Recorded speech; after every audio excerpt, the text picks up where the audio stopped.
ഈ മിഷേലിന് ആത്മഹത്യ ചെയ്യേണ്ട കാരണങ്ങളുണ്ടോ? ഒരു കാരണവുമില്ല. ഇല്ല. കാരണം നിങ്ങളറിയാം എന്തെങ്കിലും പ്രശ്നം ഉണ്ടായിട്ടുണ്ടോ അവളുടെ ജീവിതത്തിൽ? ഇല്ല. ഇല്ല. മിഷേല് പഠിച്ച് അവൾക്ക് CA എടുക്കണം. അവള് എന്നോട് എപ്പോഴും സംസാരിക്കുന്ന ഒരു കാര്യമായിരുന്നു, പപ്പ CA എടുത്താൽ CAയുടെ ഒരു ഒപ്പിന്റെ വില എന്താണെന്ന് പപ്പയ്ക്ക് അറിയാമോ? അപ്പോൾ അങ്ങനെ ചോദിച്ചപ്പോഴാണ് ഞാൻ തന്നെ അത്. അപ്പോൾ അവള് എത്രമാത്രം ഒരു CA പഠിച്ച് വലുതാകണം എന്ന് ആ ചെറുപ്പം മുതലേ ചിന്തിച്ചിരിഞ്ഞു എന്നുള്ളത് അവളുടെ സംസാരത്തിൽ നമുക്ക് വളരെ വ്യക്തമായിരുന്നു. എങ്ങനെയായിരുന്നു മോള് വീട്ടിൽ വന്ന് പോയിരുന്നു, അത് എറണാകുളത്ത് ഹോസ്റ്റലിൽ താമസിക്കായിരുന്നു? ഹോസ്റ്റലിൽ താമസിക്കുവായിരുന്നു. അതെന്തിനായിരുന്നു? കാരണം ഈ പിറവെന്ന് പറഞ്ഞ സ്ഥലമേ കുറച്ച് അടുത്തല്ലേ? അതെ. അപ്പൊ പിറവത്ത് വേണമെങ്കിൽ വീട്ടിൽ വന്ന് പോകാമായിരുന്നല്ലോ. എന്താണ് പുള്ളി ഹോസ്റ്റലിൽ താമസിച്ചത്? മോർണിംഗ് അപ്പോൾ ഒരു 6:30 പോയാലേ അവിടെ ക്ലാസ് തുടങ്ങുമ്പോൾ നേരത്തെ ക്ലാസ് തുടങ്ങുമല്ലോ. അതുപോലെ ക്ലാസ് തീരുന്നതും ചില ദിവസം എല്ലാം 5:30, 5:45 ആകുമ്പോഴാണ് ക്ലാസ് തീരുന്നത്. അപ്പൊ ക്ലാസ് തീരാനും അപ്പോൾ ട്രാവലിന് മാത്രമേ സമയം ഉണ്ടാകത്തുള്ളൂ, പഠിക്കാൻ സമയം കിട്ടത്തില്ല. ഇതിന് പഠിക്കുമ്പോൾ ഒത്തിരി പഠിക്കാനുണ്ടല്ലോ. എങ്ങനെയും ഒറ്റ ഇതിൽ തന്നെ എഴുതി പാസ്സാകണം എന്നുള്ളൊരു ഉറച്ച തീരുമാനമായിരുന്നു നമുക്ക്. അയാള് താല്പര്യപ്പെട്ടാണോ ഈ CA കോഴ്സ് പഠിക്കാൻ? അതെ. +2 സയൻസ് ഗ്രൂപ്പ് ആയിരുന്നു എടുത്തിരുന്നത്. എന്നിട്ടും ഇതിനോട് താല്പര്യം തോന്നി അങ്ങനെ പോവുക ചെയ്തത്. ക്ലാസ് ഒക്കെ എൻജോയ് ചെയ്യുന്ന ആളായിരുന്നു. നന്നായി എൻജോയ് ചെയ്തിരുന്നു. എന്നാ വെച്ച് കഴിഞ്ഞാൽ ഒരു പരീക്ഷ വരുമ്പോൾ നമ്മൾ സാധാരണ പിള്ളേരോട് പറഞ്ഞ മോളെ പാടിക്ക് എന്ന് അവള് രാത്രിയിൽ ഞങ്ങൾ കിടക്കുമ്പോഴും അവള് കിടക്കത്തില്ല.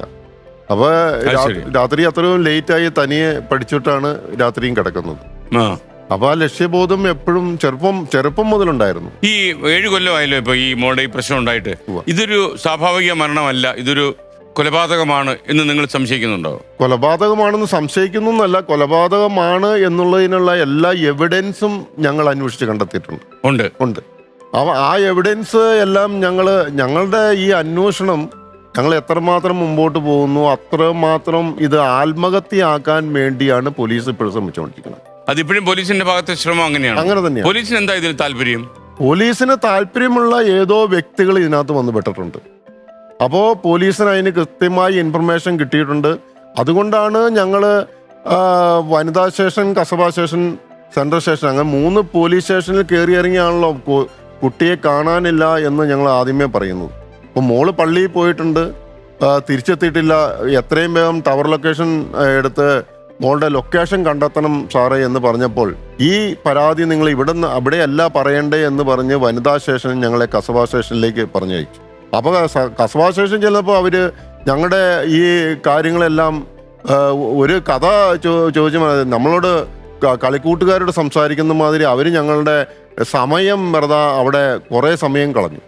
അപ്പോൾ എന്താണ് എങ്ങനെയാണ്? അപ്പം അവർക്കും അറിയാമായിരുന്നുവെങ്കിൽ എന്തുകൊണ്ട് ഞങ്ങളെ പെട്ടെന്ന് സെൻട്രൽ സ്റ്റേഷനിൽ എത്തിക്കുക എന്നുള്ളതല്ലേ അവരുടെ ജോലി ചെയ്യേണ്ടത്. അതവർ ചെയ്യുന്നതിന് പകരം ഞങ്ങളെ അവിടെ കുറെ നേരം വെച്ച് താമസിപ്പിച്ച് പല കാര്യങ്ങളും താമസിപ്പിച്ചത്. നിങ്ങളെ പള്ളിയിൽ എപ്പോഴാണ് കൊച്ചു പോയത്, നിങ്ങളുടെ വീട് എവിടെയാണ്, പിറവത്താണോ, അങ്ങനെ കുറെ കാര്യങ്ങൾ ചോദിച്ച് അവസാനം പറയുകയാണ്, അയ്യോ ഈ കഥ പറയേണ്ടത് ഇവിടെയല്ലല്ലോ, നിങ്ങൾ സെൻട്രൽ സ്റ്റേഷനിൽ പോയി പറഞ്ഞാലാണ് നിങ്ങളുടെ യഥാർത്ഥ പോലീസ് സ്റ്റേഷൻ അതാണ് എന്നാണ് അവർ ലാസ്റ്റ് പറഞ്ഞപ്പോഴാണ് ഞങ്ങൾ പെട്ടെന്ന് സെൻട്രൽ പോലീസ് സ്റ്റേഷൻ അതിർത്തിയാണോ ഈ സംഭവം നടന്നത് എന്നാണ് അവർ പറയുന്നത്. പക്ഷെ ഞങ്ങളെ സംബന്ധിച്ചിടത്തോളം കൊച്ചിന്റെ ഹോസ്റ്റൽ ഈ വനിതാ സ്റ്റേഷന് നേരെ ഓപ്പോസിറ്റാണ്. അപ്പോൾ ഞങ്ങൾ പെട്ടെന്ന് പോകേണ്ട സ്റ്റേഷൻ വനിതാ സ്റ്റേഷനാണ്. അപ്പോൾ അങ്ങനെയാണല്ലോ ഞങ്ങൾക്ക് പെട്ടെന്ന് തോന്നുന്നത്. അപ്പോൾ വനിതാ സ്റ്റേഷനിലേക്ക് എത്തിയപ്പോൾ അവര് പെട്ടെന്ന് ഞങ്ങളെ സെൻട്രൽ സ്റ്റേഷനിലേക്ക് പറഞ്ഞു വിടുന്നതിന് പകരം നേരെ കസബയിലേക്ക് പറഞ്ഞു വിട്ടു. ഇപ്പൊ ഇത് ഈ സംഭവം ഉണ്ടാകുന്നത് എന്നായിരുന്നു? 2017 മാർച്ച് 5-ാം തീയതി. അന്നൊരു ഞായറാഴ്ച. അന്നാണ് മോള് പള്ളിയിൽ പോയി എന്ന് വിശ്വസിക്കുന്നു. ഈ കലൂർ പള്ളിയിലാണോ പോയത്? കല്ലൂർ പള്ളിയിലാണ്. അതായത് ഈ കലൂർ പള്ളിയിൽ പോയ മോളുടെ കാര്യം നിങ്ങൾ എങ്ങനെ അറിഞ്ഞത്? കല്ലൂർ പള്ളിയിൽ പോകുമെന്ന് രാവിലെ അമ്മയോട് പറഞ്ഞിരുന്നോ? രാവിലെ വിളിച്ച് സംസാരിച്ചു, പിന്നെ 3:30 ആയപ്പോ വീണ്ടും വിളിച്ച് സംസാരിച്ചു. അപ്പൊ ഇങ്ങനെ വൈകുന്നേരം പള്ളിയിൽ വളരെ സന്തോഷമായിട്ട് എപ്പോഴും സംസാരിക്കണ മാതിരി തന്നെ വളരെ സ്നേഹത്തോടു കൂടി സംസാരിച്ചു. എല്ലാവരുടെയും കാര്യങ്ങളൊക്കെ അന്വേഷിച്ചു. അങ്ങനെ തന്നെയാ വെച്ചത്. അപ്പൊ ഇങ്ങനെ പള്ളി പോകുന്നു പറഞ്ഞിട്ടുണ്ടായിരുന്നു. അപ്പൊ ഈ പള്ളി പോയതിനു ശേഷം പിന്നെ ഇത് ആരാ വിളിച്ചു പറഞ്ഞു മോളെ കാണാനില്ലെന്ന്? മോളുടെ ഒരു ഫ്രണ്ട്. സാഹചര്യത്തിൽ അവർ വിളിച്ചത് അവര് സമയം കഴിഞ്ഞു? രാത്രി 8:30 വിളിച്ച് പറയുന്നത്. അതെ. ഹോസ്റ്റലിൽ കയറേണ്ട സമയം 7 മണി. 7 മണിക്കുള്ളിൽ ഹോസ്റ്റലിൽ കയറണം. പക്ഷേ 8:30 ആയപ്പോഴാണ് ഈ ഫ്രണ്ട് വിളിച്ചിട്ട് ഞങ്ങളുടെ അടുത്ത് പറയണത് മിഷേൽ വീട്ടിലുണ്ടോ എന്ന് ചോദിച്ചാൽ വിളിച്ചത്. അപ്പം ഞാൻ പറഞ്ഞു ഇല്ലല്ലോ മോളെ, അവൾ ഹോസ്റ്റലിലാണ്. മോളിപ്പോൾ എവിടെയാണെന്ന് ചോദിച്ചപ്പോൾ ഞാൻ ഹോസ്റ്റലിൽ ആൻറ്റി, അവൾ പള്ളിയിൽ പോയി, ഇതേവരെ വന്നില്ല, വിളിച്ചിട്ട് മൊബൈൽ സ്വിച്ച് ഓഫാ എന്ന് പറഞ്ഞു. അല്ല, അപ്പോൾ ഹോസ്റ്റലിൽ സാധാരണ 7 മണിക്ക് ഒരാൾ അപ്രതീക്ഷിതമായി വന്നില്ലെന്നുണ്ടെങ്കിൽ അവിടെ അവര് പറയേണ്ട കാര്യം അവര് പറഞ്ഞില്ല. പറഞ്ഞില്ല. അപ്പൊ അവരും ലേറ്റ് ആയിട്ടാണോ അന്വേഷിച്ചത്? അവര് പറഞ്ഞ് ഞങ്ങള് അന്നത്തെ ആ സിസ്റ്റർ അവിടെ ഹോസ്പിറ്റലായിരുന്നു, അതുകൊണ്ടാണ് ഞങ്ങള് ആ സമയത്ത് പറയാണ്ടിരുന്നത് എന്നുള്ളൊരു ന്യായമായ അങ്ങനത്തെ രീതിയിലുള്ള ഒരു ആൻസറാണ് അവരന്ന് തന്നത്.